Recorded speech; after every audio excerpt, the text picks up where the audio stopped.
तोगे काऊ कोकत आहे, बैल तोगे काऊ कोकत आहे, शकुन गे माये सांगत आहे. उड रे काऊ तुझे सोन्यान मडविन पाहू, पाहुणे पंढरी राहू घरा कैती हो. बैल तोगे काऊ कोकत आहे, दही भाताची उंडी लावीन तुझे तोंडी, जीवा पडी गोडी सत्य सांग वेगी हो. बैल तोगे काऊ कोकत आहे, दुधे भरून वाटी लावीन तुझे ओठी, सत्य सांग गोष्टी विठो येईल काही. बैल तोगे काऊ कोकत आहे, शकुन गे माये सांगत आहे. आंबया डहाळी फळे तुंबी रसाळी, आंबया डहाळी फळे तुंबी रसाळी, आजी तेरे काळी शकुन सांगे हो. बैल तोगे काऊ कोकत आहे, शकुन गे माये सांगत आहे. ज्ञानदेव म्हणे जाणे जे खुणे, पाहुणे पंढरी राणे कैती हो. बैल तोगे काऊ कोकत आहे, शकुन गे माये सांगत आहे. विठ्ठला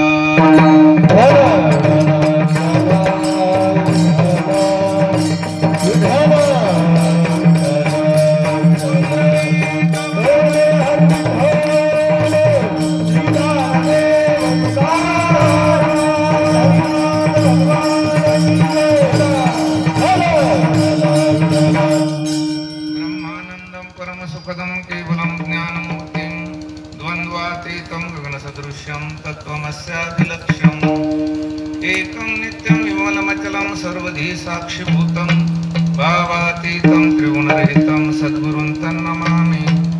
विनायकं गुरुं नौमि सादरे नाम विश्रुतं, येषां ज्वर्णसान्निध्यात् देवा मुक्ता भवन्ति. साखरे वंशविख्यातं ज्ञानदानपरायणं, विनायकं गुरुवन्दे भवबन्धविमुक्तये. श्रीरंगनाथं गुरुराजवर्यं, मोक्षुनाम ज्ञानदानैकदक्षं, प्रभावती क्षेत्रनिवासिनं नमामि वेदान्तविदां वरिष्ठं. श्रीसंताची माता चरणामि, श्रीसंताची माता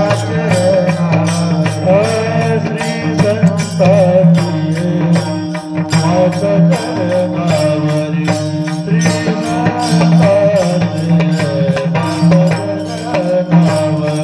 साष्टांग करी दंडवत, साष्टांग करी दंडवत, विश्रांती पावतो समारावतो, विश्रांती पावतो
स्मरण होय सकळ विद्यांचे अधिकरण.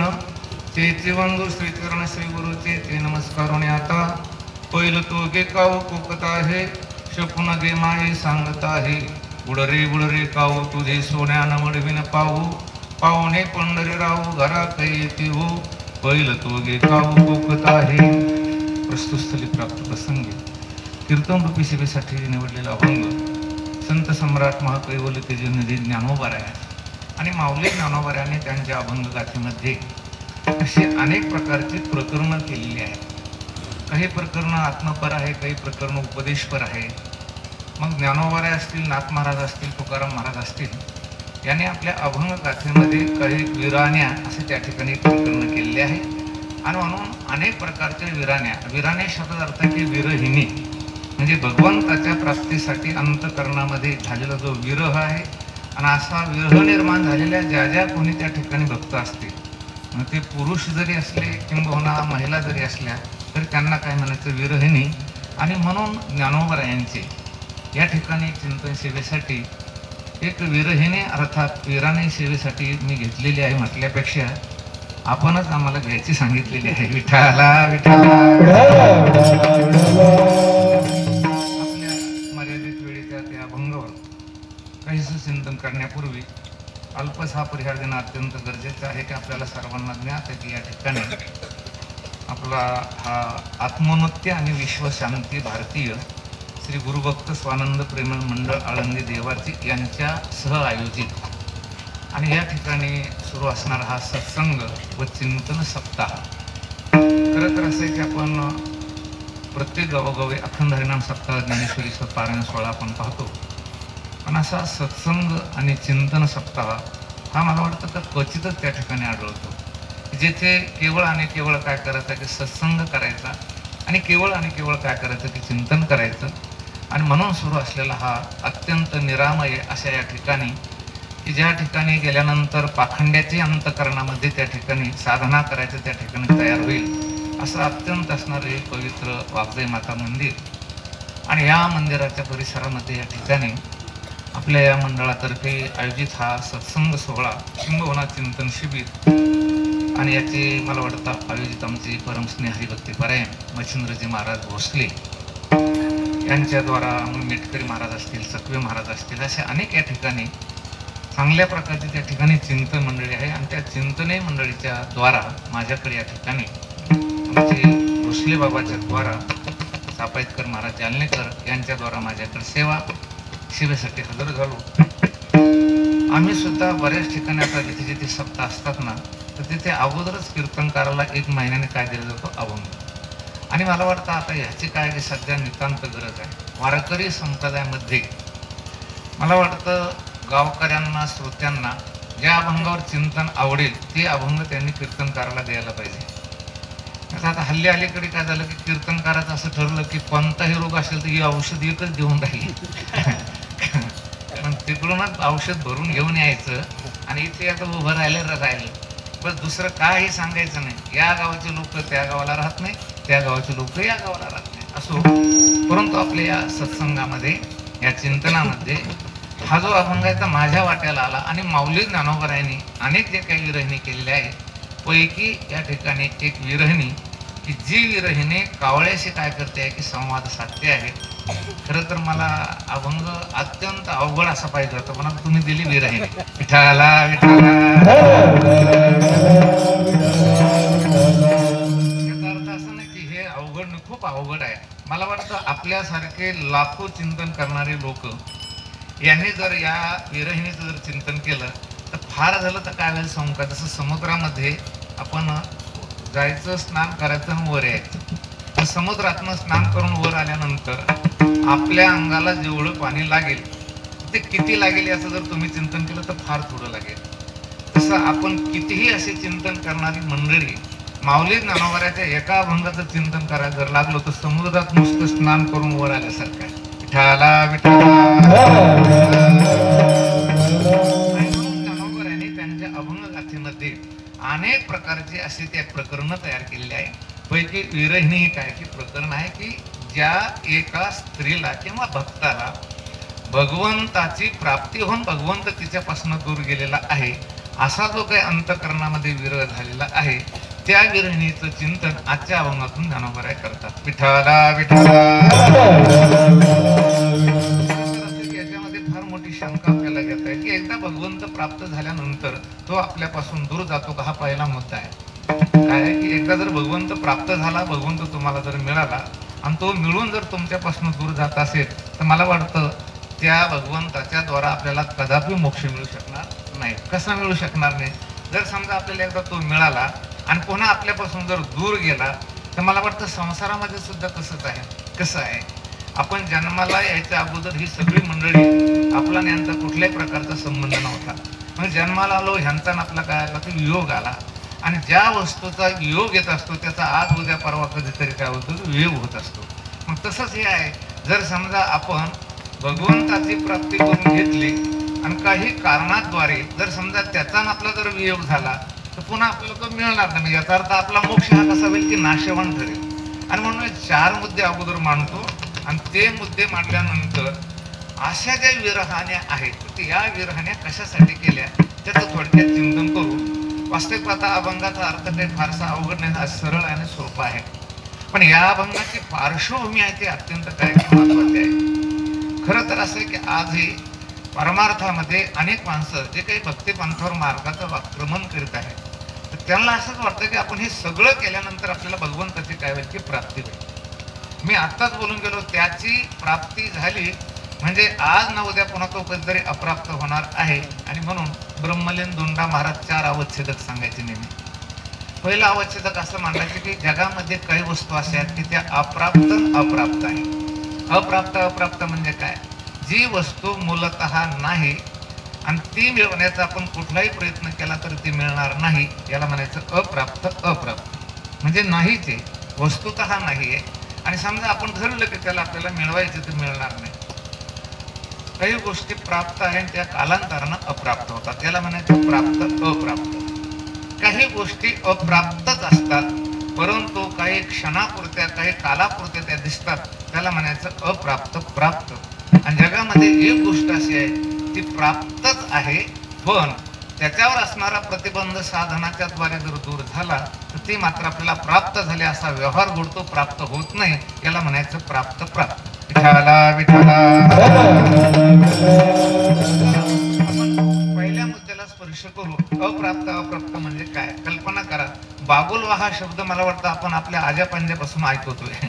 कोणाला विचारलं बागुलवा ऐकू नये आपण, पण कोणालाही जर तुम्ही विचारलं की बागुलवा पाहिला का तर मला वाटतं त्याचं उत्तर येणार आहे की नाही. म्हणजे बागुलवा कोणीच पाहिलेला नाही असं कोणीतरी एखाद्या व्यक्ती दाखवा की त्याने हात वर करून सांगायचं की मी बागुलवा पाहिला.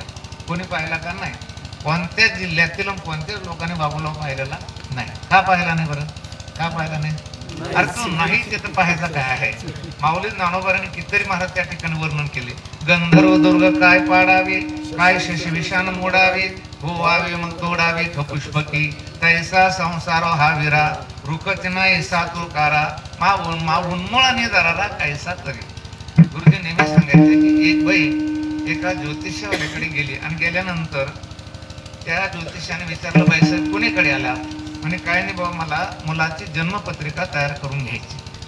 काय करायचं की जन्मपत्रिका तयार करायची. मग ज्योतिषाने विचारलं ठीक आहे की तुम्ही त्याची जन्म वेळ, जन्मतिथी, जन्मतारीख सांगा, मी तुम्हाला त्याची जन्मपत्रिका तयार करून देतो.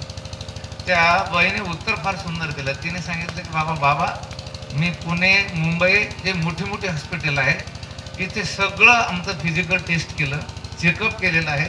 सगळ्या डॉक्टरांचं म्हणणं आहे की बाई तुम्हाला या जन्मामध्ये मुलगा होत नाही. मी काय बोलून राहिलं कळलं तुम्हाला. बाई गेली कशासाठी होती, मुलाची जन्मपत्रिका काढायला. आणि पुन्हा उत्तर काय देऊन राहिले त्या ज्योतिषाला की सगळ्या डॉक्टरचं म्हणणं आहे की मला मुलगा होत नाही. मग तो ज्योतिषी विचारू लागला, बाई तुम्हाला मुलगा होत नाही माहिती असून सुद्धा तुम्ही मुलाची जन्मपत्रिका काढायला कसं काय आल्यात. काय म्हणले भोसले बाबा माहिती आहे की ती बाई म्हणे बाबा मुलगा होणं आपल्या हातात नाही पण जन्मकुंडली काढून घेणं तर आपल्या हातात. ज्ञानेश्वर माऊली म्हटली वांझेची लेखा कैची जन्मपत्रिका.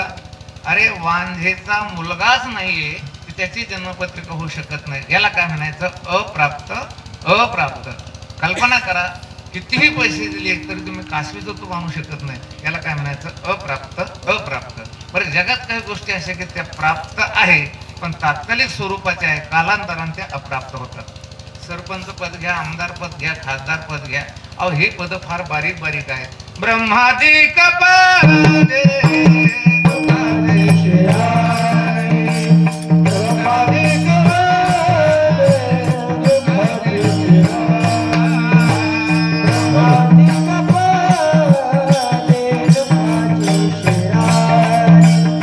ब्रह्मादी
मान पाहिपा, जो सृष्टी बीजाचा साठोपा, परी पुनरावृत्तीच्या नापासी झाला. काश महाराज म्हणताना मग तया पुण्याची पावटी सरे, सवेची इंद्रपणाची उठी उतरे. याला काय म्हणायचं? प्राप्त आहे पण कालांतराने ते काय होतं, ते अप्राप्त होतं. बरं, काही गोष्टी अशा आहेत त्या अप्राप्तच असतात, परंतु तात्कालिक स्वरूपाच्या आपल्याला त्या आहे असं वाटतात. त्याला म्हणायचं अप्राप्त प्राप्त.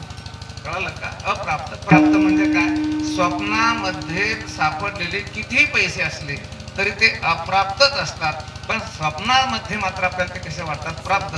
त्याला काय म्हणायचं? अप्राप्त प्राप्त. स्वप्नीचे चेले जायला तयार. ब्रह्मलीन जगन्नाथांना पवार सांगायचे, एकदा काय झालं की एका पती पत्नी असे धार्मिक होते आणि एवढे धार्मिक होते की 40 वर्ष त्यांना काकडा म्हटला, पण परिस्थिती जेमतेम पैशाला पैसा लागत नव्हता. संक्रांतीचा सण. त्याची पत्नी एक दिवस म्हणू लागली, का हो तुम्ही एवढा देवदेव करता, नित्य नेमानं काकडा म्हणता, तरी आपली परिस्थिती काही चांगली होईना. आणि ते महाराज पहा बरं, 2च अभंग बसलेले, पण त्यानंतर आता फॉर्च्युनर घेतली.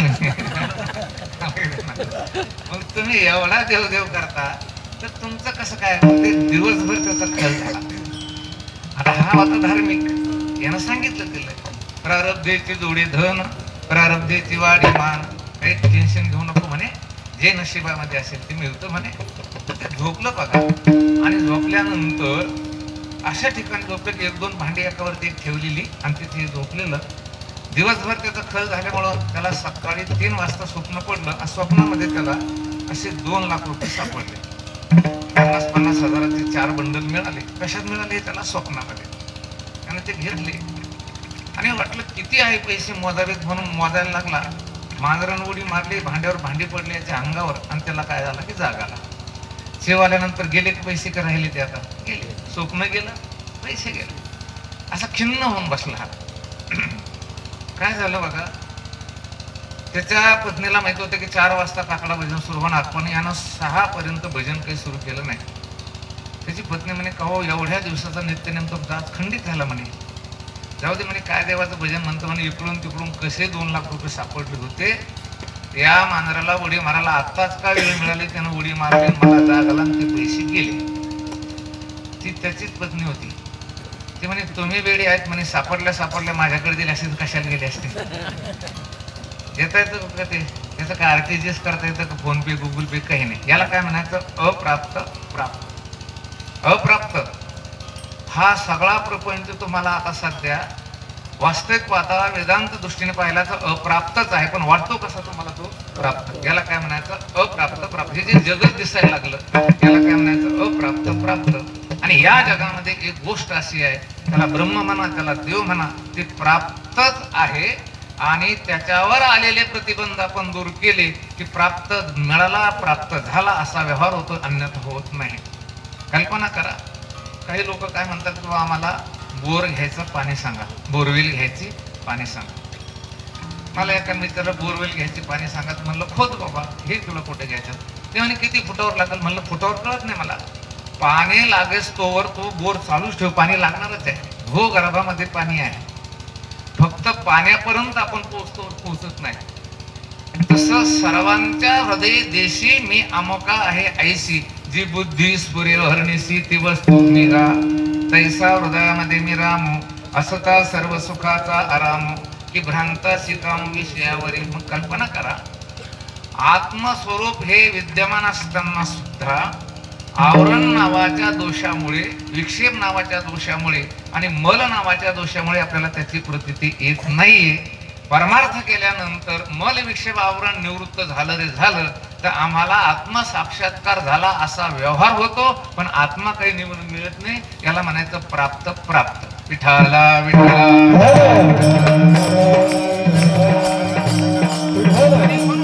आपल्या वारकरी संप्रदायामध्ये किंबहुना जेवढे वैदिक संप्रदायामध्ये साधू संत असतील हे सगळे मुक्त होते, परंतु मला वाटतं मुक्त होणं म्हणजे आनंद रूप होणं. मुक्त होणं म्हणजे काय? आनंद रूप होणं. आणि आनंद रूप होणं मला वाटतं हे आपल्या वारकरी संप्रदायाचं वैभव नाही. व्यवहारामध्ये तुम्हाला सांगू का, व्यवहारामध्ये कसं आहे सांगू, व्यवहारामध्ये कितीही पैसा असला, गडगंज मालमत्ता जरी असली आणि त्याचा जर उपभोग नसेल तर त्या पैशाला कुठल्याही प्रकारचा अर्थ नाही. तसं नुसतं मुक्त होऊन काही अर्थ नाही. त्या मुक्ततेचा आपल्याला आनंद उपभोगता आला पाहिजे आणि तो आनंद उपभोगता येण्यासाठी त्या ठिकाणी सत्संग आहे आणि चिंतन आहे. विठाला विठाला.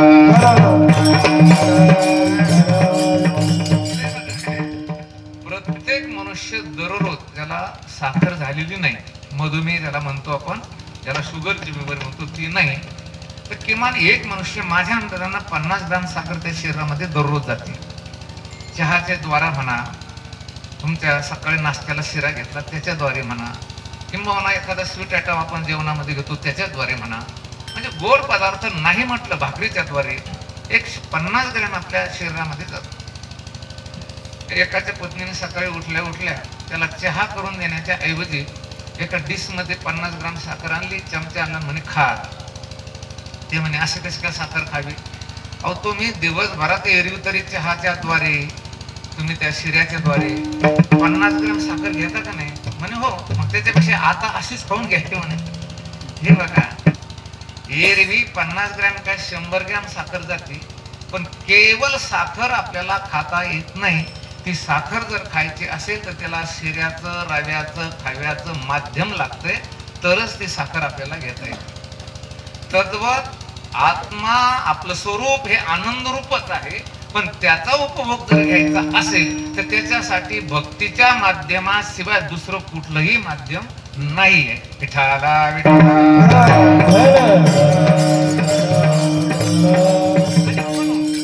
या ज्या विरहणी आहेत, या विरहणीला अगोदर भगवंताची प्राप्ती नव्हती आणि म्हणून त्या भगवंताच्या प्राप्तीसाठी विरह करीत होता असा काही अर्थ नाही. त्या भगवत स्वरूपाला प्राप्त झाल्या होत्या, परंतु त्या आत्मानंदाचा भगवत भक्तीच्या द्वारा आनंद उपभोगाचा होता आणि म्हणून त्यांनी या सगुण परमात्म्याला बोलवण्यासाठी वेगळ्या वेगळ्या प्रकारची विचारणा केलेली आहे. विठाला विठाला.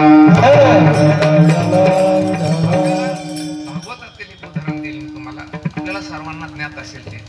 जेव्हा अक्रूर आणि श्रीकृष्ण भगवंताला इकडे मथुरेला नेलं आणि गवळणी विराहामध्ये काय झालं की डुंबून गेल्या, शोकसागरात डुंबून गेल्या.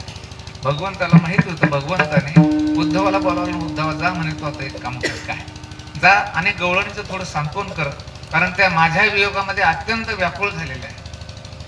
आता उद्धवाच्या डोक्यामध्ये थोडा अंकार होता. उद्धवाला असं वाटलं की मला एखाद्या पंडिताशी, शास्त्रीशी वाद घालायला पाठवायला पाहिजे देवाने, एका गवळणीचं आणि त्यांचं सांत्वन. त्या गवळणी म्हणजे कोण आहे? अहो दह्याचं मंथन करायचं, मथुरेला विकायला न्यायचं. पण आता देवाला नाही म्हणता येत नाही उद्धवाला. आणि आल्यानंतर एकदम भराभरा सगळ्या गवळणी जमा झाल्या आणि सर्व गवळणीनं पहिला प्रश्न टाकला की उद्धवा देव कसा आहे? त्यावेळेस उद्धवाने सांगितलं देव बरा आहे, पण तुम्ही देवासाठी एवढ्या व्याकुळ झाले हे काही बरं नाही. आणि म्हणून उद्धवाने वेदांत मांडायला सुरुवात केली. गवळणीनं ब्रह्म सत्यम जगन्मिथ्या जीवो ब्रह्मैवना परहा. अरे तुम्ही त्या कृष्ण भगवंतासाठी तो गोकुळातनं समजा मथुरेमध्ये गेला असं तुम्हाला जे वाटतं ना, ते चुकीचं आहे. कारण तुम्ही ज्या डेऱ्यामध्ये मंथन करतात त्या डेऱ्यात सुद्धा देव आहे. जे काही आत दही वगैरे आहे त्याच्यात सुद्धा देव आहे. किंबहुना तुमचा मुलगा असेल, तुमची मुलगी असेल, तुमची गाय वासरं असतील, त्या सगळ्यामध्ये काय की देव आहे. ही वस्तुस्थिती आहे. उद्धव उगत काहीतरी बळत गप्पा मारत होता असं नाही आहे. ही वस्तुस्थिती आहे का नाही? जगातील जो जो पदार्थ आपला प्रतीला येतो तो अधिष्ठानापासून प्रतीला येत नाही. सर्प दिसला ना, मग तो सर्प खरा जरी नसला तर दोरी वाचून त्याची प्रतीती येत नाही. तद्वत जग दिसलं ना तुम्हाला तर देवाशिवाय त्याची प्रतीती येऊ शकत नाही. आणि म्हणून उद्धवानं गवळणीला सांगितलं, तुमच्या नेहमीच्या प्रत्येक पदार्थामध्ये सुद्धा काय की देव आहे. आणि म्हणून देव गोकुळातून मथुरेला गेला असं जे वाटतं तुम्हाला ते तुमचं अज्ञान आहे. त्यावेळेस गवळणीनं उत्तर दिलं, उद्धवा तुमची जी स्थिती आहे, अवस्था आहे, ती थोडी लहान आहे, अद्याप खाली आहे. कारण तुमचं काय म्हणणं माहिती आहे का, या डेऱ्यामध्ये, रवीमध्ये, दह्यामध्ये देव आहे, कृष्ण आहे. पण उद्धवा तुमची जी दृष्टी आहे तर ती अजातवादाकडे गेलेली नाही, तुम्ही थोडं अलीकडे आलेली दृष्टी सृष्टीवादात. कारण तुम्हाला अगोदर डेरा दिसतो, नंतर तुम्ही म्हणतात याच्यात अधिष्ठान आहे. तुम्हाला अगोदर दही दिसतात, तुम्ही नंतर म्हणतात दह्यात काय की देव आहे.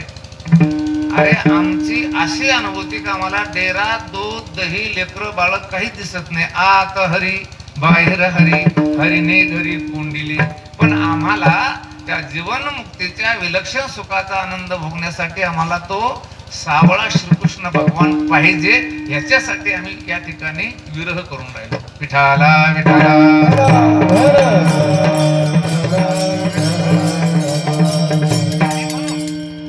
ज्ञानेश्वर माऊलींनी अनेक प्रकारचे विरहिणी अभंग गाथेमध्ये केलेले आहे. विरहणी याचा अर्थ असा की भगवंताचा त्यांच्यापासून जेव्हा वियोग होतो आणि तो झालेला वियोग सहन होत नाही, त्या विरहामध्ये जे दुःख आहे त्याला काय म्हणायचं? विरहिणी. विठाला विठाला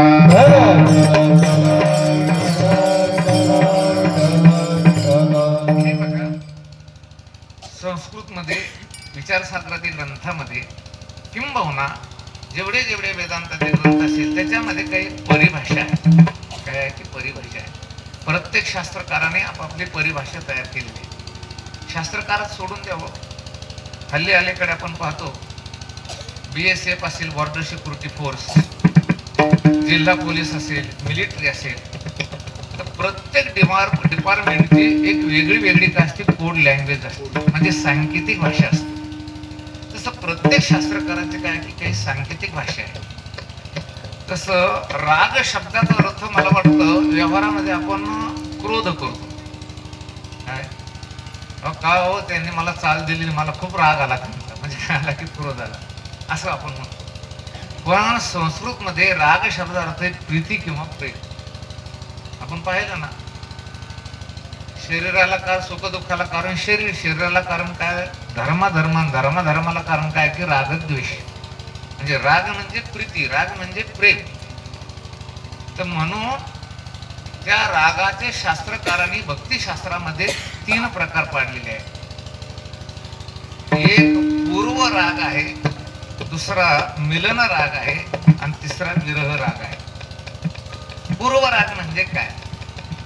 भगवंताची प्राप्ती झालेली नाही आणि भगवंताच्या प्राप्तीसाठी खूप अशी साधना केल्यानंतर अंतःकरणामध्ये अतिशय प्रीती निर्माण होणे, याला काय म्हणायचं की पूर्व राग. विठाला विठाला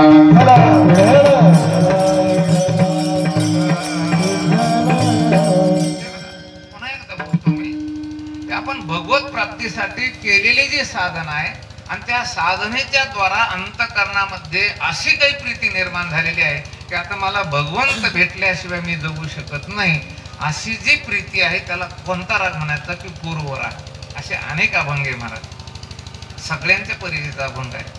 माऊली ज्ञानोबरायाने, तुकोबरायाने, नाथ महाराजांचे अभंग दिले.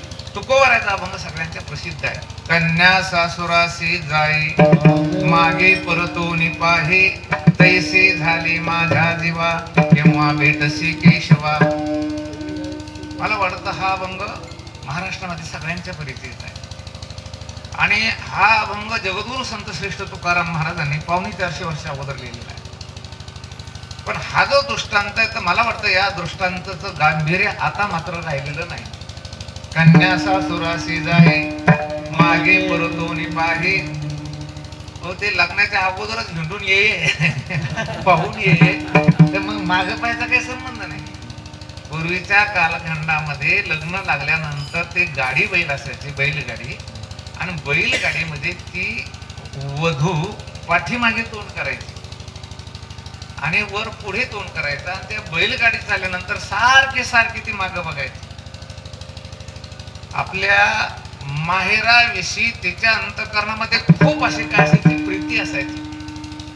तसं इथे तुकाराम महाराज म्हणतात, तैसे झाले माझ्या जीवा केव्हा भेटसी केशवा. भेटी लागसी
नाही, पण देवाच्या भेटीसाठी अंतःकरणामध्ये अत्यंत व्याकुळ स्थिती निर्माण झाली.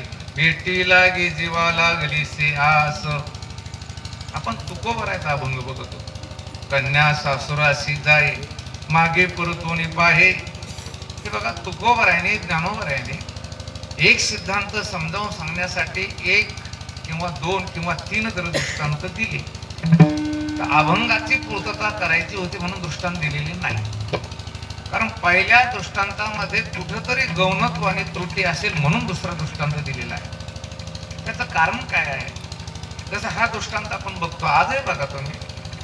प्रथमतः जेव्हा ती वधू सासर घरी निघते, तिला माहेराविषयी जेवढी त्या ठिकाणी मला आवड असते तेवढी दुसऱ्या वेळेस नाही, तिसऱ्या वेळेस नाही. म्हणजे हळूहळू तिची प्रीती काय होते की कमी होत जाते. म्हणून हा दृष्टांत थोडा कमी पडलाय. म्हणून चुकलिया माये बाळ हुर पाहे. तुकोबराने दुसरा दृष्टांत दिला. भर बाजारामध्ये आळंदी सारख्या क्षेत्रामध्ये छोटस लेकरू चुकावं, आई आई आई करत तैसे झाली माझ्या जीवा. पण यालाही थोडासा पर्याय आहे. ते रडतं, आईच्या विरहामध्ये अत्यंत व्याकुळ होतं. पोलिसला घेतात, अलाउन्सिंग होते आणि 4-5 घंट्यांनी मग ते त्याच्या आई वडिलाच्या सुपूर्द केलं जातं. मला वाटतं जेव्हा आई वडिलापासून दूर गेलं ते दुःख ते विसरून जाऊन आता मात्र त्याची प्रीती आई वडिलाशी पहिल्यासारखी होती. म्हणजे त्याचा कमीपणा असतो त्याच्यात. त्याच्यानंतर शेवटचा दृष्टांत दिला आणि एक ध्यानात घ्यायचं. वेदांत तत्वज्ञानामध्ये मिथ्यात्वाचा स्वप्नाचा दृष्टांत आला की दृष्टांत संपली. रज्जू सर्प असेल, मृगजळ असेल, हे सगळे दृष्टांत काही लोकांच्या अनुभवाचे आणि काही लोकांच्या अनुभवाचे नाही. दोरीवर सर्वांना सर्प भासला असं नाही. काही लोकांना जंगलात जायचंच काम नाही, त्याला दोरीवर दिसत नाही, सर्पही दिसत नाही, मृगजळ काही दिसत नाही. पण स्वप्न मात्र सर्वानुभूत असा काय दृष्टांत आहे. स्वप्न पडलं नाही असा एकही माणूस नाही. मग तसं भगवंताच्या भेटीसाठी अनेक प्रकारचे दृष्टांत आहे. पण एक दृष्टांत आला की असं समजायचं दृष्टांत संपले. महाराज लिहितात, जीवना वेगळी मासोळी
संबंधी अंतःकरणाची जी स्थिती झालेली आहे पण देव भेटलेला नाही, याला म्हणायचं पूर्वराग.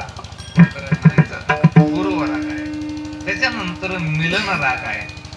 निरखित निरीखित गेली ओ पाहे तव तन्मय झाली ओ.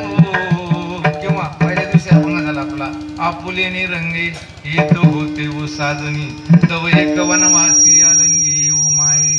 म्हणजे प्रत्यक्ष जेव्हा तुम्हाला देवाची भेट होईल त्याला म्हणायचं मिलन राग. आता कोठे धावे मन तुमचे चरण देखील या भाग गेला शीन गेला. आता कोठे धावे मन तुमचे चरण देखील या भाग गेला शीन गेला. आता कोठे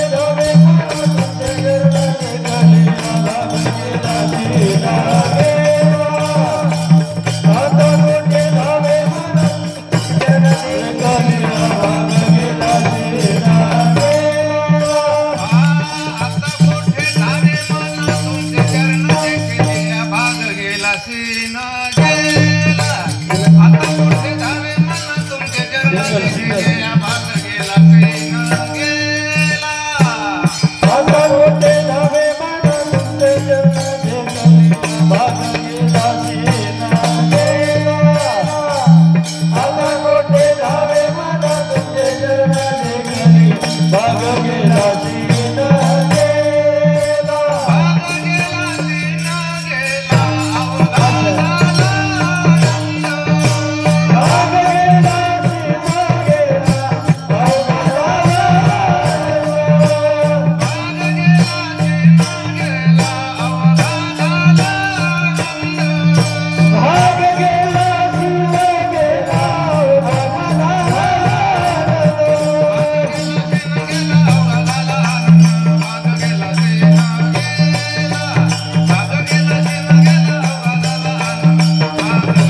रागासाठी. आता कुठे धावे मन तुमचे चरण देखिलिया, भाग गेला शिन गेला अवघा झाला आनंद. आणि त्याच्यानंतर आपल्याला ज्या परमात्म्याची भेट झालेली आहे, सगुणाचं दर्शन झालेलं आहे, आणि काही अडचणीमुळे जेव्हा त्याचा ना आपला वियोग होईल त्याला म्हणायचं विरह राग. किती राग झाले आता? 3. पूर्वराग, देव भेटला नाही, अंतःकरणामध्ये मरणाची प्रीती तयार झाली, हा पूर्वराग आहे. प्रारब्धवशा साधनाची परिपूर्तता झाली आणि देवाची भेट झाली, याला म्हणायचं मिलन राग. आणि त्याच्यानंतर काही कारणाने जेव्हा देव आपल्यापासून दूर जाईल, त्याच्यानंतर अंतःकरणामध्ये देवाविषयीची प्रीती निर्माण होती. देव गेला त्याला कोणता राग म्हणायचा? विरह राग. हे लक्षात घ्या की पूर्वरागापेक्षा मिलन राग हा अतिशय चांगला आहे, आणि त्याच्यापेक्षा दुःख जर कोणतं असेल तर विरह रागाचा आहे. विरह का होतं सांगतो तुम्हाला, त्याचं कारण सांगतो. परमार्थामध्ये काही प्रतिबंध असतात. आपल्याला सर्वांना माहिती की जेव्हा भागवत कथेमध्ये त्याचं चिंतन आलेलं आहे, श्रीकृष्ण भगवंतांनी रासक्रीडा केली, आणि रासक्रीडा केल्यानंतर प्रत्येक गोपीच्या समोर भगवान श्रीकृष्ण परमात्मा, एक गोपी देवते ती राधा ही भगवान श्रीकृष्ण परमार्थाची आवडती. आणि मग राधा म्हणते, देवा मला एकदा खांद्यावरती घ्या, आणि असं म्हणतात की देवाने राधेला खांद्यावर घेतला. हे बघा, व्यवहारामध्ये परमार्थामध्ये काही नियम वेगळे वेगळे आहेत. परमार्थामध्ये एखाद्या व्यक्तीचं वजन जर 65 किलो असेल, समजा तुम्ही आता त्या वजन काट्यावर उभं केलं, तुमचं वजन 65 किलो आहे, तुम्ही गाडीमध्ये बसला तर 65 किलो राहणार आहे, कमी होणार नाही किंवा जास्त होणार नाही. तुम्ही पण एखाद्या वेळेस तुम्ही आता जमिनीवर बसले 65 किलो राहणार आहे.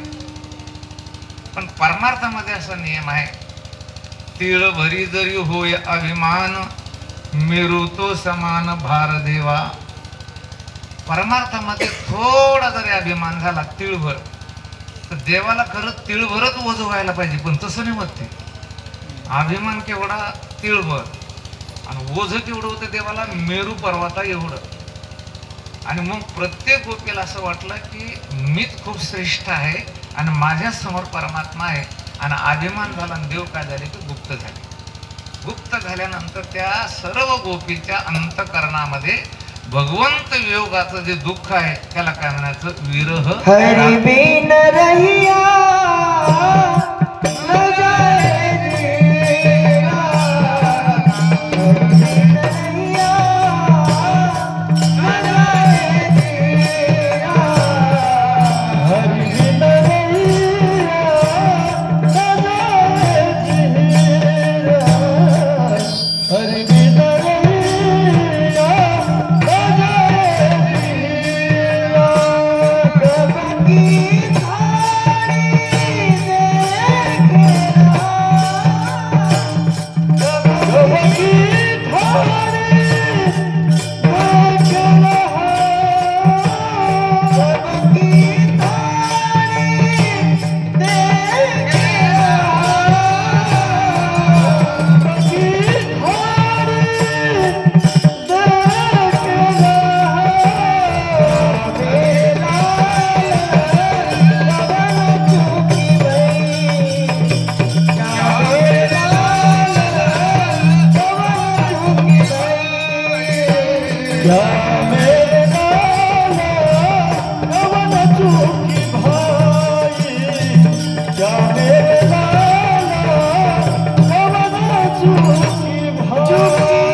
ठाडी देखे रहा, किंवा कन्हैया रे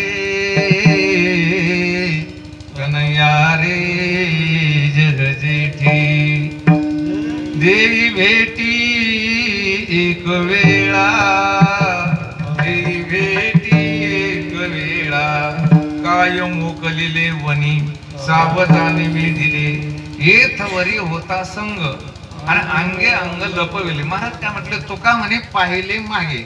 पाहिले मागे म्हणजे कोणीकडे? अनात्म्याकडे पाहिल्या बरोबर. मागं पाहिलं म्हणजे कोणीकडे पाहिलं? अनात्म्याकडे पाहिलं आणि अनात्म्याकडे पाहिल्यामुळे काय झालं, एवढा वेगे अंतरला. याला कोणता राग म्हणायचा की विरह राग. आणि या विरह रागातील पुन्हा 3 प्रकारचे त्या ठिकाणी महाराज विरह सांगितलेले आहे बघा. पूर्वराग, मिलन राग आणि नंतर विरह राग. आणि विरह रागामध्ये पुन्हा 3 विरह सांगितलेला आहे. भावी विरह, वर्तमान विरह आणि भूत विरह. विठाला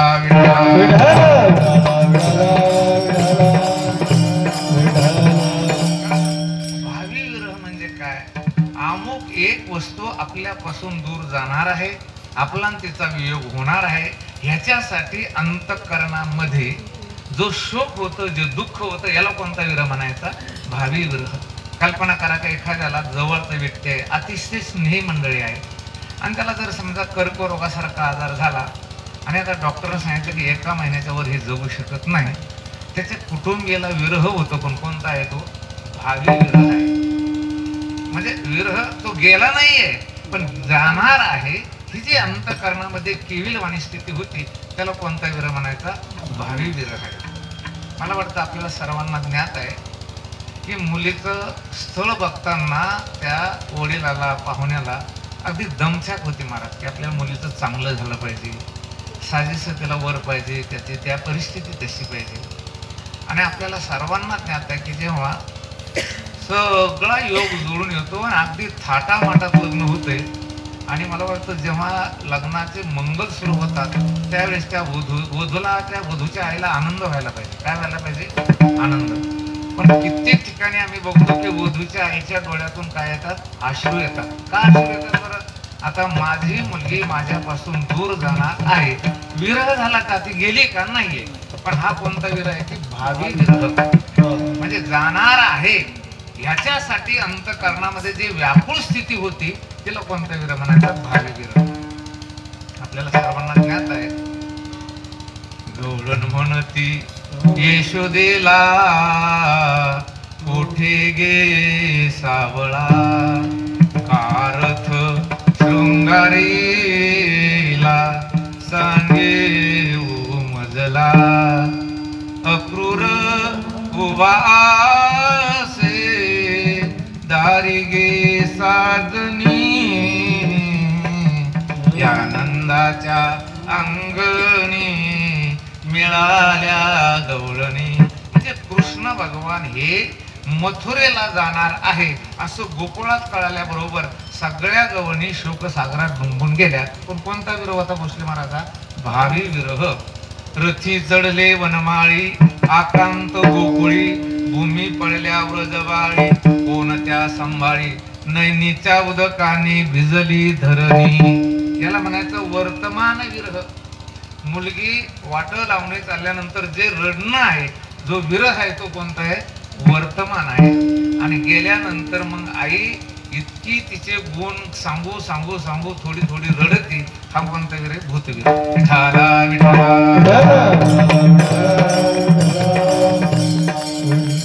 कृष्णाच्या बाबतीत मी आता 2 प्रमाण म्हटलो ना, रथी चढले वनमाळे, आकांत गोकुळे, हा कोणता विरह झाला, वर्तमान विरह.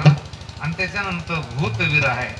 देव बोले अक्रूरासी, वेगी हाकी रथासी, या गोपीच्या शोकासी न देखली मजसी, एका जनार्दनी रथ गेला निघुणी, या नंदाच्या देव गेल्यानंतर ज्या गोपिका विरहामध्ये डुंबून गेल्या त्याला कोणता विरह म्हणायचा, भूत विरह.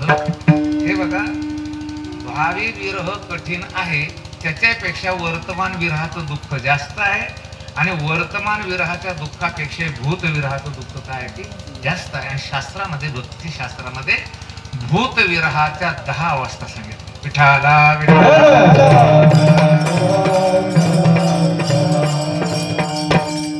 चिंतात्र जागरोद्वेगो तानवं मलिनांगता, प्रलपो व्याधिनुर्माद, मोह मृत्युर दशहा.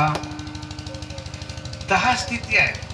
तुमची जवळची वस्तू तुम्हाला सोडून गेल्यानंतर जो भूत विरह होतो त्या भूत विरहामध्ये 10 अवस्था तयार होतात. पहिली आहे चिंता.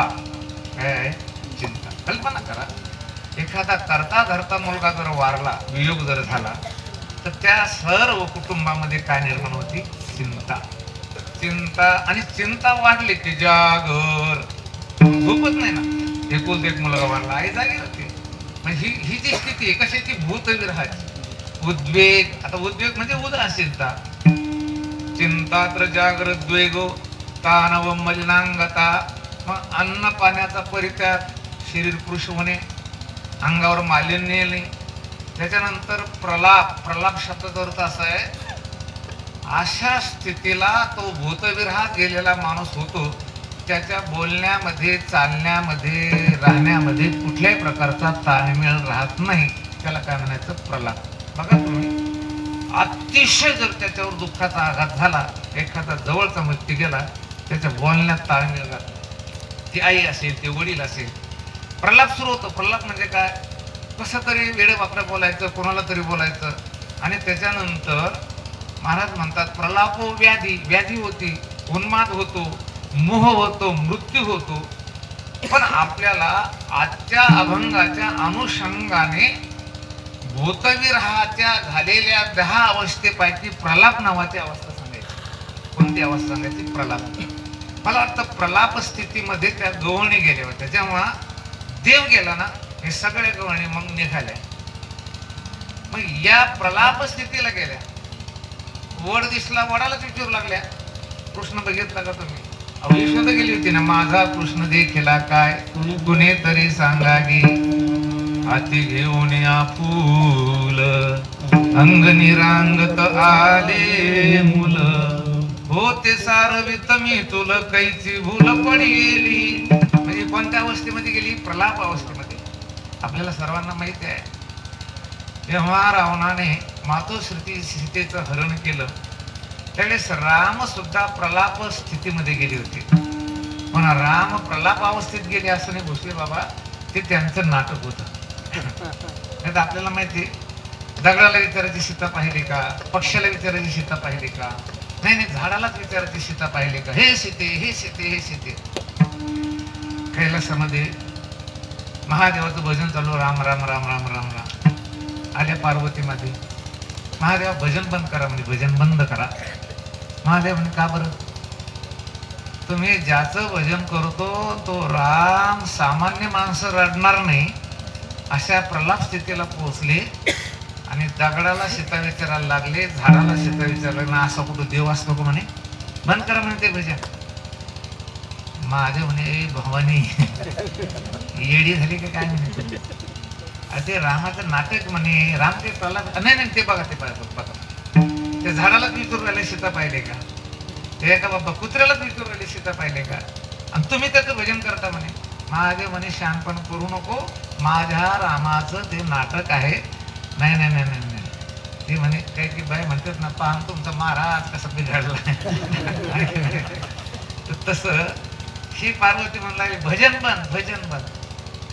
महादेवाने सांगितलं, आता पुढे बोलली तुम्ही फटका देऊन म्हणतो. ती म्हणे, मी तुमच्या रामाचं हे नाटक आहे का वास्तव आहे बघते म्हणे.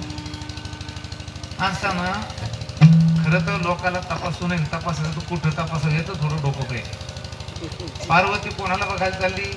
रामचंद्र प्रभूला. त्या पार्वतीने बरोबर मातोश्री सीतेचंच रूप धारण केलं. जशी सीता माता तशाच पार्वती झाल्या. असं टेकड्यावर त्या ठिकाणी पार्वती उभ्या सीतेचं रूप घेऊन. आणि रामात चाललं, सीते सीते एवढ्यात आवाज दिला, प्रभू मी इथे आहे म्हणे. आणि रामानं पाहिल्याबरोबर राम पाहिलं, रामाने त्या पार्वतीकडे हसले, म्हणे, आई साहेब तुम्हाला लाज वाटायला पाहिजे म्हणे, माझ्या बायको सोडून घेतलं म्हणे तुम्ही येडे आहे म्हणे, तुम्हाला कळत नाही म्हणे. मग पार्वतीला कळलं की रामाचं काय की नाटक आहे. सारांश काय आपला, प्रलाप स्थितीला गेल्यानंतर योग वासिष्ठामध्ये ज्ञानाच्या सप्त भूमिका मांडलेल्या आहेत. किती भूमिका मांडल्या? सप्त. चिदाभासाच्या 7 अवस्था आहे आणि ज्ञानाच्या सप्त भूमिका आहे. परमार्थात अवस्था नाहीये, परमार्थात भूमिका आहे. आणि परमार्थामध्ये माणसानं भूमिका वाढवायला पाहिजे. आपण काय करतो, परमार्थाचे प्रपंचाचे गलत करून राहिलो. प्रपंचामध्ये माणसं आपल्यापेक्षा मोठ्या माणसाकडे बघतात आणि त्याच्यामुळं त्यांच्या वर्तमान प्रपंचामध्ये त्यांना सुख मिळत नाही. याला महिन्याला 50,000 येतात ते 1 लाखावाल्याकडे बघते, याला महिन्याला 1 लाख येतात ते 2 लाखावाल्याकडे बघते. असं करता करता करता अब्जा देशाकडे बघून राहिले. त्याच्यामुळे तुमच्या वर्तमान प्रपंचामध्ये तुम्हाला काय नाही की आनंद नाही. आणि परमार्थामध्ये माणसं मात्र मोठ्याकडे बघत नाही, खालच्याकडे बघतात, खालच्या व्यक्तीकडे. एका गावात दोघांना माळी घातल्या. म्हटलं बा तुम्ही दररोज ज्ञानेश्वरीच्या 100 वया वाचायचे, बाकी कुठलाच नियम नाही करायचा. दुसऱ्या वर्षी त्या गावामध्ये गेलो. एखाद्या पत्नीने लगेच मुलगा पाठवला, बोलावला. म्हणे बाबा यांनी मागच्या वर्षी माळ घातली आणि त्या दिवशी ज्ञानेश्वरी वाचली, जेच बांधून ठेवली तशी जे म्हणे अजून वाचलीच नाही. मी त्याला थोडा आग्रह केला की तो का वाचत नाही, का वाचत नाही, का वाचत नाही. तर मग त्याने काय केलं, माझं ऐकून घेतलं. नंतर म्हणे बाबा मी माळ घालून ज्ञानेश्वरीच वाचित नाही म्हणे, पण माझ्याबरोबर ज्याला तुम्ही माळ घातली ते माळ घालून कधी मध्ये दारू पितो, मग त्याच्यापेक्षा मी बरा नाही. म्हणजे कोणाकडे पाहून राहिला, खालच्याकडे. आता आपण सुद्धा परमार्थामध्ये आपल्यापेक्षा खालच्याकडे बघितल्यामुळं आपली भूमिका पुढे जात नाही. तैसे हरपले आपण पे पावे, तया संता ते पाहता गिवसावे, मनोने वानावे ऐकावे तेची सदा. म्हणून विरहिणी जेव्हा भूत विरहामध्ये, त्या ठिकाणी भूत विरह म्हणजे भूत जो काही त्या ठिकाणी राग आहे, आणि त्या भूत रागातली तिसरी जी विरहाची स्थिती आहे, भावी विरह नाही, वर्तमान विरह नाही, भूत विरहामध्ये प्रलाप नावाच्या स्थितीमध्ये गेल्यानंतर शुभेच्छा सुविचारण आहे.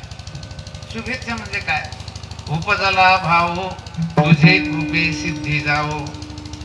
कुणालाही विचारायला पाहिजे. नुसती शुभेच्छा म्हणजे काय, काही विचारायचं असं नाही. शुभ असणारा परमात्मा आणि त्या परमात्म्याच्या संबंधी ज्या ज्या गोष्टी असतील त्या विचारणं, हेच नाव काय की शुभेच्छा. थोडक्यामध्ये आहे. आपल्या गीतेमध्ये लिहिलं, तद्विधी प्रणिपातेन परिप्रश्नेन सेवया उपदेक्ष्यन्ते ते ज्ञानम ज्ञानिनस्तत्वदर्शिनः.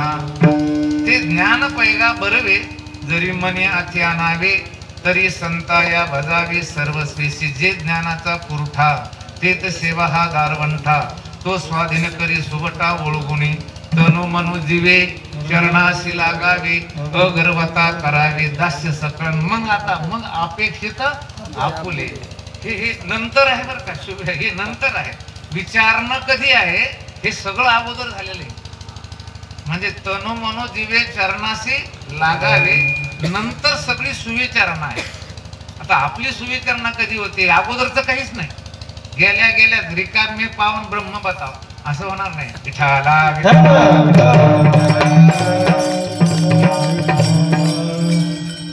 महाराज एक गोष्ट सांगायचं की एका मुलीनं एक अट मांडली होती विवाहासाठी. ती अट कोणती होती त्याची की त्याने सांगितलं, मला जेमते मुलगा असेल चालेल, त्याला पगार बिगार मध्यम असला तरी चालेल, पण लग्न लागल्यानंतर हळदी वगैरे फेटले की ते कुटुंब मला जर सासू करत असेल तर मी त्या मुलाशी विवाह करेन. सासू करणं म्हणजे काय, आताच्या काळातली सासू म्हणजे दुःखी सासू. पूर्वीच्या काळात हेड ऑफ द डिपार्टमेंट कोण होतं, सासू होतं. मग तिची अट काय होतं की बा मला घराचं प्रमुख करायचं आणि मी ऑर्डर करायचं, सगळ्या कुटुंबातील लोकांनी ऐकायचं म्हणजे सासू. कोण लग्न करीन वर तिच्यावर. समजा ती 18 वर्षाची मुलगी आणि 80 वर्षाच्या म्हातारीने तिचं ऐकायचं, कोण ऐकायला बसलंय. नवऱ्यानं ऐकायचं, सासूनं सासऱ्यानं, कोणी नाही. त्या मुलीला हे कळत नसतं की सासू ग्रामपंचायतचा ठराव घेऊन, कॉर्पोरेशनचा ठराव घेऊन होत नसतं. सासू काही कुटुंबानं ठराव घेतला म्हणून सासू होत नसतं. सासू होण्यासाठी एक विशिष्ट प्रक्रिया आहे. त्या प्रक्रियेतून गेलं की सासू आपोआप होत असते, करावी लागत नसते. त्याच्यासाठी लग्न व्हावं लागतं, नांदावं लागतं, मुलगा व्हावा लागतो, तो जगावा लागतो, आणि मुलाचं लग्न झालं की सासू होत असते. तसं गेल्या गेल्यात मग काही लोकांना असं वाटतं मला बाबा व्हायला पाहिजे. बाबा व्हायसाठी तनु मनो जीवे चरणाशी लागावे, अगर्वता करावे दास्य सकळ. आपला विषय कोणता आहे, शुभेच्छानंतर अंतःकरणामध्ये जी स्थिती, जी भूमिका तयार होते तिचं नाव सुविचारणा. पुसावेशी हेची वाटी, जे जे भेटे तयाचे, देव कृपा करील मद काय लाज राखील. आणि एकदा ही विरहिणी प्रलाप स्थितीमध्ये गेल्यानंतर मी कुणाला विचारते, कसं विचारते, काय विचारते याचं भान राहत नाही. अशा विरहिणीचं रूपक ज्ञानोबरायाने अभंगाच्या पहिल्या चरणामध्ये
पलीकडे काऊ आरवतो आहे, कोकत आहे. खर तर असं आहे, इथे माये हे जे पद आहे तर माये हे पद कसं आहे की पुरुषवाचक नाही, हे स्त्रीवाचक आहे. आपण साधू संतांचे अभंग बघितले तर त्यांनी कधी कधी जनाशी संवाद केलेला आहे. ऐक रे जना तुझ्या सोहिताच्या खुना, पंढरीचा राणा मना माझे स्मरावा. मना तू एक करी म्हणे मी जाईन पंढरी. कधी कधी जनाशी संवाद, कधी कधी मनाशी संवाद आणि कधी कधी देवाशी संवाद. देवाशी कधी कधी संवाद केला त्यांनी. माझ्या जीवीची आवडी पंढरपुरा नेईन गुडी. कधी देवाशी संवाद आणि कधी कधी बुद्धीशी संवाद आहे. रूप पाहता लोचनी आणि सुख झाले वो साजनी. स्त्रीलिंगी शब्द हा फक्त बुद्धीशी आहे. ते बघा, शरीर एक कार्यालय आहे आणि या स्थूल शरीराच्या आत सूक्ष्म शरीर म्हणतो आपण त्याला, लिंग शरीर म्हणतो. ते असेल तरच या शरीराला शोभा आहे. बघा ना, एखाद्या वेळेस काय होतं बा, पोलीस स्टेशनची इमारत चांगली टोली जंग असते, मोठी असते ना, पण एखाद्याला नुसतं म्हणा हो तुमचं पोलीस स्टेशन फार सुंदर आहे, लोक म्हणते हे लय बेकारी म्हणतात महाराज ते. कारण कार्यालय चांगलं आहे ते, पण त्याच्यामध्ये अधिकारी कर्मचारी बेकार आहे, खराब आहे. तसं हे जे स्थूल देह आहे ना, स्थूल देह कसाही असू द्या, पण याच्यामध्ये जो लिंग देह आहे आणि लिंग देहामध्ये अंतकरण, मन, बुद्धी, चित्त आणि अहंकार हे 5 आहे. काय लिंग देहाच्या आतली तत्व. अंतकरण कशाला म्हणायचं? आता आपल्याला सत्संगाला इथे वागजे मातेला जायचं असं संकल्पाचं स्फुरण जिथे होतं त्याला काय म्हणायचं? अंतकरण. जावं का नाही जावं, राहण्याची व्यवस्था होती की नाही होती, भोसले महाराजाचं तिथं काय काय नाही बा, संकल्प विकल्प संकल्प विकल्प, लगेच मन आलं का, त्याला नाव काय आलं? मन. निश्चय करून टाकला जायचं, त्याला नाव काय आलं? बुद्धी. कशाने जायचं? चिंतन सुरू झाले, डोंगरामध्ये आहे, त्याचं नाव चित्त. आणि आल्यानंतर म्हणजे वा तुम्ही बोलावलं म्हणून आलो म्हणजे आलोच, नाही तर माझी काही येण्याची स्थिती नाही. हा काय झाला? अहंकार. हे अगदी सोपं सांगितलं तुम्हाला. आता शास्त्रामध्ये 3 लिंग आहेत, पुल्लिंग, स्त्रीलिंग आणि नपुंसकलिंग. तो ती ते एक ती आळंदी स्त्रीलिंगी. आता ते वडगाव आहे, तो वडगाव ती वडगाव नाही म्हणणार तुम्ही. हे कोणतं वडगाव झालं? ते वडगाव आहे का नाही? ते पुणे, ती मुंबई, ते आळंदी.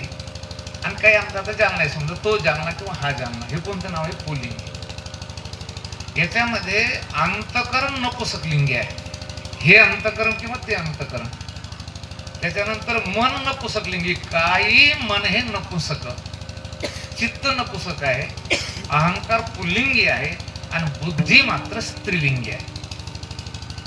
म्हणून साधू संतांनी सतत संवाद कोणाशी केला? बुद्धीशी. आणि एक लक्षात घ्या, बुद्धी म्हणजे परमार्थ करायचा कोणासाठी? बुद्धीसाठीच आहे. त्याला वृत्ती म्हणा किंवा बुद्धी म्हणा. आपल्याकडे शिक्षक, वकील, डॉक्टर माणसं होते का? गुरु होते बरं. गुरु हे बैल वगैरे नाही, माणसंच होते. पण माणसं वकील होतात, डॉक्टर होतात, कीर्तनकार होतात का? बुद्धी वकील कीर्तनकार होती? माणसं नाही होत. माणसं जर वकील असते आपण सगळे वकील असतो. माणसं जर समजा डॉक्टर असते आपण सगळे डॉक्टर असतो. पण MBBS, LLB, ॲडव्होकेट, हरिभक्त पारायण, मृदंगाचार्य, गायनाचार्य सगळी बुद्धी होती. तर बुद्धीचा फोटो पाहिजे, पण याचा टाय घालून फोटो लागले. ही सगळी बुद्धी आहे. काय बुद्धी? मला तर असं वाटतं की मानवी शरीरामध्ये सर्वात महत्वाचा जर त्या ठिकाणी पार्ट कोणता असेल तर बुद्धी. शिक्षक बुद्धी, डॉक्टर बुद्धी, महाराज बुद्धी. आपल्या भारताचे माजी राष्ट्रपती missile man doctor APJ Abdul Kalam कशामुळे एवढे झाले? ते बुद्धी. परत तुम्हाला सोपं सांगतो. काही माता भगिनीला कडवट कारलं दिलं तर स्वादिष्ट बनवते, आणि काहीला गोड भोपळं दिलं तर कडू बनवते. हे काय? ते हा सगळा बुद्धीचा फरक आहे. म्हणून सर्व शरीरामध्ये श्रेष्ठ काय असेल तर बुद्धी आहे. माझं एक मत आहे की आत्मस्वरूपामुळं बुद्धी आहे त्या संसारामुळे बुद्धी आहे. बुद्धीला ज्ञान ग्रहण करण्याची जी योग्यता आहे. तुमचे बँक बॅलन्स जास्त आहे म्हणून बुद्धी आहे, बायको सुंदर आहे म्हणून बुद्धी आहे, का आत्मा आहे म्हणून बुद्धी आहे? आत्म्याच्या अधिष्ठानाचं त्या ठिकाणी सहाय्य घेऊनच बुद्धी हे सगळं ज्ञान करते. म्हणजे बुद्धीला जे जगणं आहे, बुद्धीला जे बुद्धीपण आहे, हे संसारामुळे नाहीये. तुम्ही किती मोठे आहात याच्यामुळे नाही, ते आत्म्यामुळे आहे. तुम्ही हरिभक्ती पारायण असेल, आपण वकील, डॉक्टर असेल, ती शोभा आहे तुमची. काय की बुद्धीची शोभा आहे. पण बुद्धीला जे अस्तित्व आहे ते आत्मस्वरूपामुळे आहे. एका बाईचे पती ग्रामीण भागामध्ये आजारी होते आणि संक्रांत आले, तिच्याकडे 1 रुपयाने संक्रांत साजरी करायला पैसे नाही, किराणा आणायला नाही, कापड आणायला नाही. नाराज झाली. मालक रोजाना गेले, मालक कामाला गेले तरच पैसे यायचे. काय करावं? गावातील एका सजन माणसाला दया आली, तिने तिला 10,000 रुपये दिले आणि सांगितलं तुमची संक्रांत साजरी करा आणि तुमचे मालक दुरुस्त झाल्यानंतर माझ्या कामाला बोलून घेऊन तेवढे फेडून घे. त्या बाईनं 10,000 घेतले, कापड आणली, मुलांचं सगळ्यांची संक्रांत साजरी केली.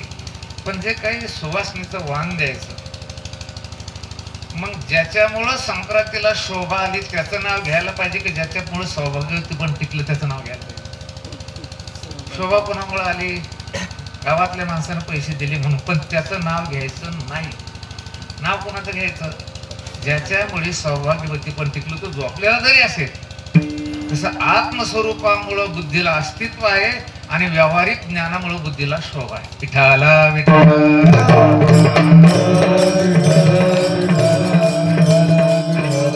सतत संवाद जो व्हायला पाहिजे हा कोणाशी व्हायला पाहिजे? बुद्धीशी. इथे ज्ञानोबा म्हणतात, पहिलं तो गे कावो कोकत आहे, शकुन गे माये सांगत आहे. खरं तर असे कावळा एकच दृष्टी आहे, पण अतिशय चाणाक्षपणाने तो काय करतो की बोळ फिरतो. म्हणजे कावळा म्हणजे कोण? तर खरं असं आहे की वेदांत तत्वज्ञानामध्ये कंधारकर महाराज सांगायचे की अंतकरणाची जी अहम ब्रह्मास्मित्याकारक वृत्ती हीच कावळा आहे. कावळा कोण आहे? कावळा दुसरं कोणी नाही. कारण वृत्त्या 3 प्रकारच्या विपरीत वृत्ती संशयित वृत्ती आणि यथार्थ वृत्ती. विपरीत म्हणजे काय? जे मी नसून मी आहे असं मानणं, ही कोणती विपरीत झाली?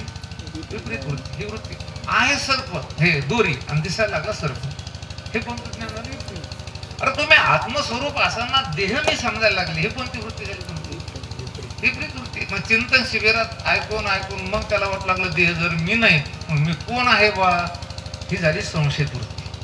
ही कोणती वृत्ती झाली? आणि मग त्याला कळालं चिदानंद रूप शिवोहम शिवोहम, मी ब्रह्मरूप आहे. ही कोणती वृत्ती झाली? यथार्थ वृत्ती. पण एक लक्षात घ्या, विपरीत वृत्तीमध्ये मी देह आहे, देहोहम, तिथं मी आहेच. मग देह मी नाही समजा तर मग मी कोण आहे? तिथं सुद्धा मी आहे.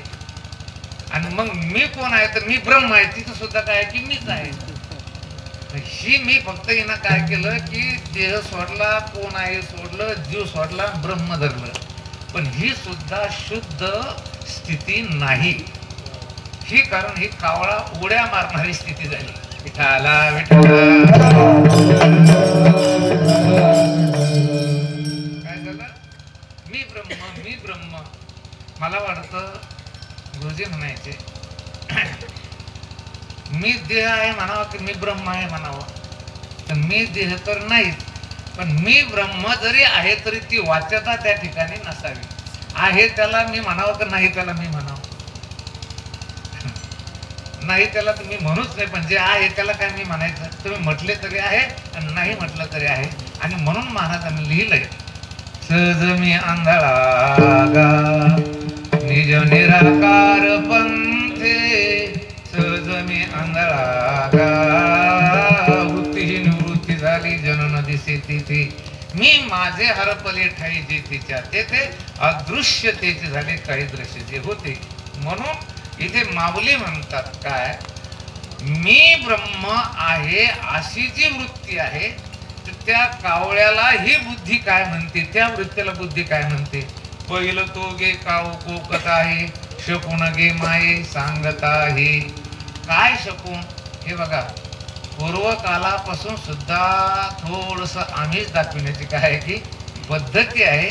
आणि म्हणून ज्ञानोबा त्या कावळ्याला काही आम्हीच दाखवितात अभंगाचं दुसरं. उडरे काबू तुझे सोनर बळवे न पाहू, उडरे काबू तुझे सोनर बळवे न पाहू, उडरे काबू तुझे सोनर बळवे न पाहू, उडरे काबू तुझे सोनर बळवे न पाहू.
विरहिणी म्हणते की त्या कावळ्याला, कारण कावळा हा शुभ शकुनी आहे. कोणता आहे? शुभ शकुनी आहे.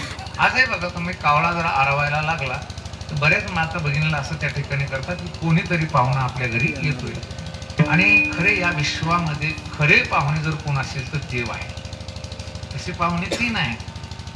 जीवही पाहुणा आहे, यमाचा पाहुणा प्राणी होय, संतही पाहुणे आहेत. ब्रह्मरसाचे पारणे केले अर्जुनाला गी नारायणे, की तेच्या उसरे पाहुणे पातलो आम्ही. आणि खरा पाहुणा जर कोणता असेल तर पाहुणे घराशी आजी आले ऋषिकेशी, काय करू पजार गोप मोडकी जरजर. आणि म्हणून इथे ज्ञानोबा म्हणतात, हे कावळ्या, तू जर देव घरी येणार असेल असं लवकरात लवकर निरूप घेऊन ये. मी काय करीन, उड रे काऊ तुझे सोन्यानं मळवीन पाहू. आणि पाहुणे पंढरी राहू घरात येते. बघा ज्ञानोबा यांची भाषा सतत उकारामध्ये आहे बरं का. उकारात सतत भाषा आहे. तैसा हृदयामध्ये मी राहू, असता सर्व सुखाचा. बघा ना, आता हा बंधू बघा ना, उड रे काऊ. कारण त्याचं कारण आहे की माऊली आहे ती. बघा इथलं स्वरूप बरं का, एखाद्याच नाव राम आहे, राम. मग गावात लोक म्हणतात, ओ रामा पाटील काहीतरी करा, रामा. त्याचेच मित्र भेटलं तर राम्या. एखादे मित्र भेटले, राम्या इकडे की रामा, राम्या. पण त्याची आई म्हणते रामू. रामू म्हटल्याबरोबर त्याच्यामध्ये अत्यंत असं काय की जिव्हाळा आहे. म्हणून माऊली ज्ञानोबा यांची जवळ जेवढ्या ओव्या आहेत त्याला काय केली, उकाराची भाषा आहे.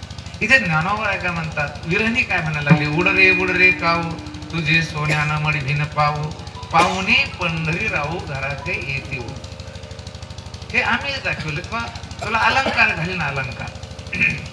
हे बघा, मग कावळा कदाचित म्हणत असेल की बाबा माऊली विरहिणी अलंकार आहे, पण अलंकारानं काही भागत नाही, कारण पोटात लागलेली आहे भूक. म्हणून अगोदर मला भुकेचं काहीतरी प्रबंध करा. दही भाताची उंडी लावीन तुझे तोंडी,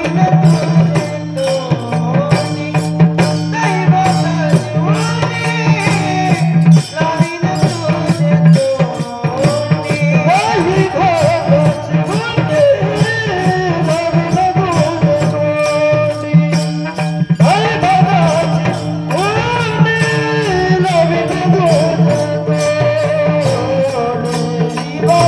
भाताची उंडी लावीन तुझे तोंडी, दही भाताची उंडी लावीन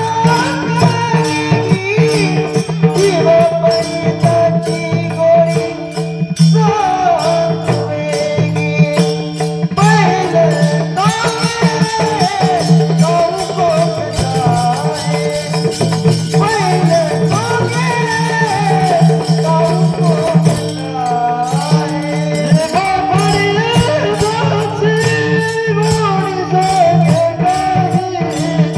दही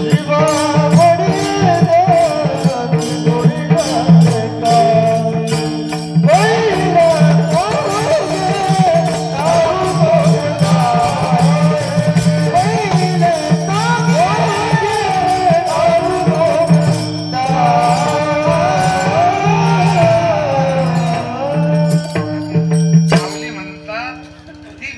लावीन तुझे दहीभाताची उंडी लावीन तुझे तोंडी, जीवा पडी त्याची गोडी सांग वेगळी. पण एक लक्षात घ्या, आता देव घरी यायचा आणि जे अत्यंत अपवित्र स्थळ आहे त्या अपवित्र स्थळाचं चिंतन करणं काही योग्य नाही. उंडी शब्दाचा अर्थ पिंड, आणि मला वाटतं पिंडाचा आणि कावड्याचा काय की जास्त संबंध. दहाव्याला आपण काय करतो, पिंड. इथं माऊली काय म्हणतात, मी दही भाताची उंडी करीन म्हणजे पिंड करून देईन. आणि पिंड हा शब्द आला रे आला तिथे मला वाटतं अपवित्रता जास्त येते. पवित्रता थोडंच असते तिथे. पिंडदान असेल किंबहुना तुमचं दाहो असेल, इथे काय अपवित्रता आहे, पवित्रता नाहीये. आणि म्हणून माऊली म्हणतात, मग एक काम करू, दुधे भरून वाटी लावीन तुझे ओटी. आम्ही काय करीन, दुधाची भरून वाटी तुझ्या तोंडाला लावेल. मला वाटतं याच्यामध्ये सुद्धा काय की त्रुटी आहे. कारण दूध जे आहे ते जे सस्तन प्राणी आहे त्यांचं पेय आहे. कावळा हा अंडच प्राणी आहे. कावळा कधीही दूध पित नसतो. कावळा काय बघितलं लागतो हा, जे काही आता आपण पुरुष आहेत किंवा गुरु आहेत, हे सस्तन प्राणी जे आहेत त्यांना काय पाहिजे की दूध पाहिजे. कावळा कधी दूध पित नाही. म्हणून माऊली म्हणतात मग मी काय करेन, आंबाया डहाळी फळी चुंबी रसाळी आजीची रे काळी शकून सांगे हो, तुला चांगल्या प्रकारची आंब्याची फळं खायला दे. आंबाया डहाळी आणि फळे चुंबी रसाळी. पण एवढ्यावर नाही थांबली माऊली ज्ञानोबाराय. कारण माऊली ज्ञानोबारायाने ज्ञानेश्वरीच मध्ये असं लिहिलंय, द्राक्ष रसा आम्र रसा वेळे तोंड सडे वायसा, असं माऊली म्हटले. कारण आंबा पाळाला लागला की त्यावेळेस त्या कावळ्याचे तोंड येतात, म्हणजे तोंड सडतात आणि त्यांना आंबा खाता येत नाही. आणि म्हणून ज्ञानोबाराय म्हणतात एक काम कर गडे, आता तू फक्त देवाचा निरूप घेऊन ये. मी प्रलाप अवस्थेला गेल्यानंतर माझ्या शरीराची जी स्थिती आहे, ही शरीराची स्थिती म्हणजे पुन्हा तुला कळतात. हेच माऊली अभंग. ज्ञानदेव माने जाणे, ज्ञानदेव माने जाणे जय बोले, ज्ञानदेव माने जाणे जय बोले, ज्ञानदेव माने जाणे जय बोले. वेडती पंढरी राणे शकुना सागे, वेडती पंढरी राणे शकुना सागे, बैल तोगे गावे गोसावे, बैल तोगे गावे गोसावे. वेडती पंढरी राणे शकुना सागे, वेडती पंढरी राणे शकुना सागे,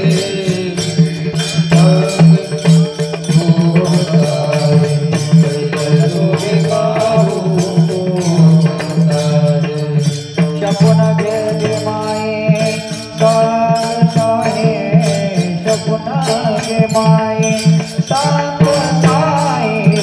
बैल तोगे ओ गदा है, बैल तोगे गदा है. गे माये साहे, शकुन गे माये